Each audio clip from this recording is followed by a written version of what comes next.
देख ले मामा, पूरे 30,000 रुपए तनख्वाह है। अब तो उंगलियां घी में और सर कढ़ाई में है। चलो तुम्हारे शौक की बात है, इसलिए तुम्हारे बाबा से मैंने इजाज़त दिलवा दी। वो तो राज़ी नहीं हो रहे थे, कह रहे थे कि लड़की के हाथ पीले करो और रुखसत कर दो। बाबा से कह दें कि 4-5 साल तक मेरा शादी करने का कोई इरादा नहीं है। अभी तो मैं अपनी पूरी तवज्जो अपने काम पर रखूंगी। हाँ बता दूंगी, मानना ना मानना उनका काम है। तुम बाप बेटी अपने मसले खुद ही हल किया करो। मुझे ये बताओ कि आगे के तुम्हारे क्या इरादे हैं? इरादे तो नेक ही हैं मामा। आजकल फिर वहाँ के चक्कर लगा रही हो। सोबिया की शादी के बाद अब तुम्हारे उस घर में क्या काम?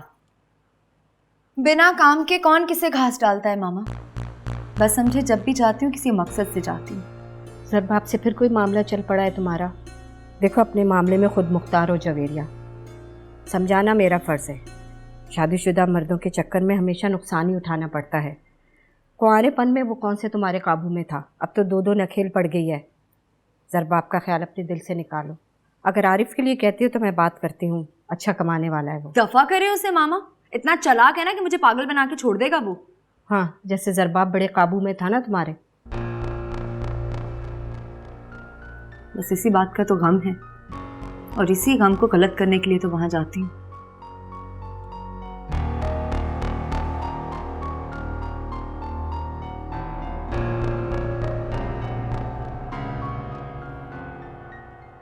लाइट ऑफ कर दूं?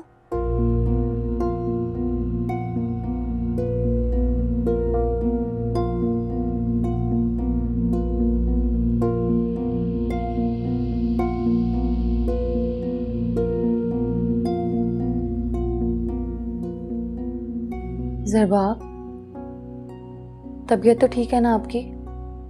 हाँ बिल्कुल ठीक है। मेरी तबीयत को क्या होना है? तो क्या नाराज है मुझसे?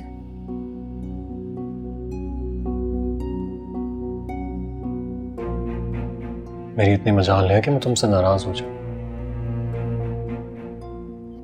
अभी मैं तुमसे नाराज नहीं हूं, खफा नहीं हूं, तो मेरा ये हाल है। अगर नाराज हो गया तो मुझे जेल भिजवा दोगी। ये क्या कह रहे हैं आप? मुझे कुछ समझ नहीं आ रहा। लेकिन मुझे सब समझ आ रहा है।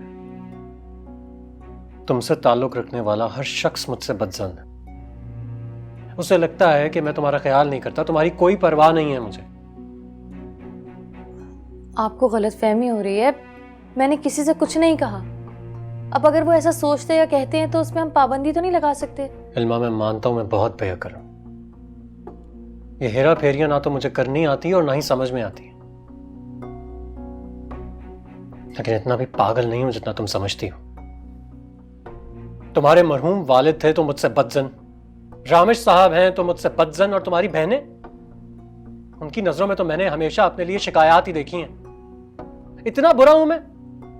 मेरे घर वाले आपसे उतने बदजन नहीं हैं जितने आपके घर वाले मुझसे हैं। मुझे तो लगता है खुद को भुलाकर भी अगर मैं उन्हें खुश करना चाहूं तो कभी नहीं कर सकती। बात सुनो मेरी। हमारे माशरे में एक घर की औरत जो अपने ससुराल वालों के लिए करती है ना, तुम भी वही और उतना ही कर रही हो। और क्या नहीं मिल रहा तुम्हें इस घर में? रहने के लिए छत मिल रही है, खाने के लिए रोटी मिल रही है, पहनने के लिए अच्छा लिबास मिल रहा है, और क्या चाहिए तुम्हें? हर वो चीज मिल तो रही है जो एक आम घरेलू औरत को जिंदगी गुजारने के लिए दरकार होती है, लेकिन फिर भी इतनी शिकायतें। तो क्या मैंने आपके लिए और आपके घर वालों के लिए कुछ नहीं किया? सुनो इल्मा, ये सब औरतें करती हैं। तुम हम घर वालों पर कोई एहसान नहीं कर रही हो। तो मैंने कब कहा है कि मैं एहसान कर रही हूँ? तो फिर बाकी सब क्यों इस बात का राग अलापते रहते हैं? हर किसी ने मुझे मुजरिम बनाकर रखा हुआ है।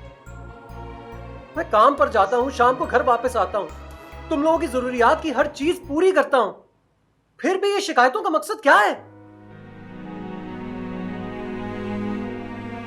आप ठीक कह रहे हैं, मुझे आपसे कोई शिकायत नहीं है। लेकिन मुझे शिकायतें हैं। तुम एक ऐसी औरत हो जिसे कभी भी अपने शौहर का दिल जीतना आ ही नहीं सका।